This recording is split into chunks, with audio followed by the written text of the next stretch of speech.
उस दिन अगर उस लड़के ने वो सवाल नहीं पूछा होता तो शायद उसकी पूरी जिंदगी अंधेरे में ही गुजर जाती। एक घड़ी और एक सवाल जिसने एक नालायक बेटे को इंसान बना दिया। एक छोटे से गांव में रामदयाल नाम का एक बूढ़ा आदमी रहता था। उसका चेहरा झुर्रियों से भरा था, लेकिन आंखों में गहराई थी, जैसे उसने जिंदगी को बहुत करीब से देखा हो। उसका एक ही बेटा था, मोहन, और वही उसकी सबसे बड़ी चिंता था। मोहन जवान था, ताकतवर था, लेकिन बिल्कुल नालायक। ना कोई काम, ना कोई जिम्मेदारी। बस सुबह उठता, गांव में इधर उधर घूमता, दोस्तों के साथ वक्त बर्बाद करता और शाम को खाली हाथ घर लौट आता। रामदयाल उसे देखता, कुछ कहता नहीं, लेकिन अंदर ही अंदर टूट रहा था। मैं मर जाऊंगा तो इसका क्या होगा? यह सवाल उसे हर रात सोने नहीं देता था। एक दिन आखिरकार उसने फैसला किया, अब इसे सबक सिखाना ही होगा। उसने मोहन को बुलाया और शांत आवाज में कहा, बेटा, अलमारी में एक पुरानी घड़ी रखी है, जरा उसे निकाल कर लाओ। मोहन को यह काम आसान लगा। वो अंदर गया, घड़ी निकाली और पिता को दे दी।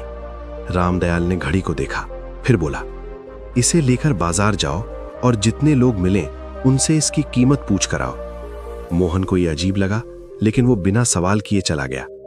बाजार में उसने हर किसी से पूछा, भैया इस घड़ी की कीमत क्या होगी? किसी ने कहा 500 रुपए, किसी ने कहा 1000, कोई बोला 800 से ज्यादा नहीं। हर इंसान की कीमत अलग थी। मोहन थोड़ा हैरान हुआ, लेकिन वापस आ गया। उसने पिता को सब बताया। रामदयाल ने बस इतना कहा, ठीक है, घड़ी रख दो। मोहन को लगा कि बात खत्म हो गई है, लेकिन असली कहानी अभी शुरू हुई थी। अगले दिन फिर वही बुलावा आया। मोहन, वही घड़ी फिर से लेकर आओ। मोहन अब थोड़ा चिढ़ चुका था, लेकिन फिर भी उसने घड़ी लाकर दे दी। इस बार रामदयाल ने उसकी आंखों में देखते हुए कहा, आज बाजार जाओ और इस घड़ी में जो समय चल रहा है उसकी कीमत पूछ कर आओ। मोहन सन्न रह गया। समय की कीमत? उसे समझ नहीं आया, लेकिन पिता की बात टाल भी नहीं सकता था।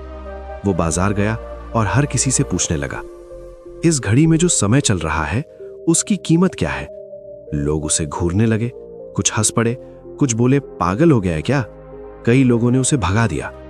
मोहन का चेहरा शर्म से झुक गया। कल तक जो लोग उससे सामान्य बात कर रहे थे, आज वही उसे मजाक समझ रहे थे। उसका दिल टूटने लगा। पिताजी मेरे साथ ये क्या करवा रहे हैं? वो अंदर से गुस्से और अपमान से भर गया।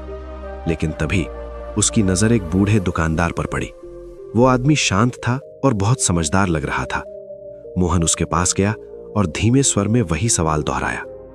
बूढ़े ने काम रोक दिया। उसने मोहन की आंखों में देखा और मुस्कुराया। तुम्हारे पिताजी ने तुम्हें भेजा है ना? मोहन चौंक गया। आपको कैसे पता?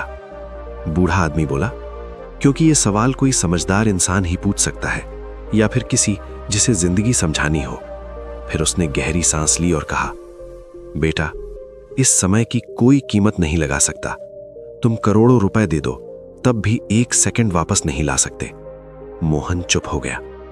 समय की सबसे बड़ी सच्चाई यह है कि यह चलता रहता है। बुरी बात ये निकल जाता है, अच्छी बात तुम तय करते हो कि इसे कैसे खर्च करना है। हर शब्द जैसे सीधे उसके दिल में उतर रहा था।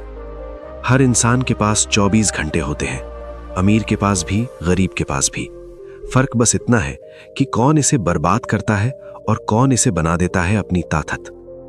मोहन की आंखों में आंसू आ गए। तुम अपनी जिंदगी का हिसाब रखो, हर पल का, क्योंकि अगर एक बार समय निकल गया तो फिर वो कभी वापस नहीं आएगा। ये शब्द सुनते ही जैसे मोहन के अंदर कुछ टूट गया और कुछ नया बन गया। उसे अपने हर बेकार दिन याद आने लगे, हर वो पल जो उसने यूं ही गवा दिया था। वो बिना कुछ कहे वहां से चला गया, लेकिन इस बार उसका चलना अलग था।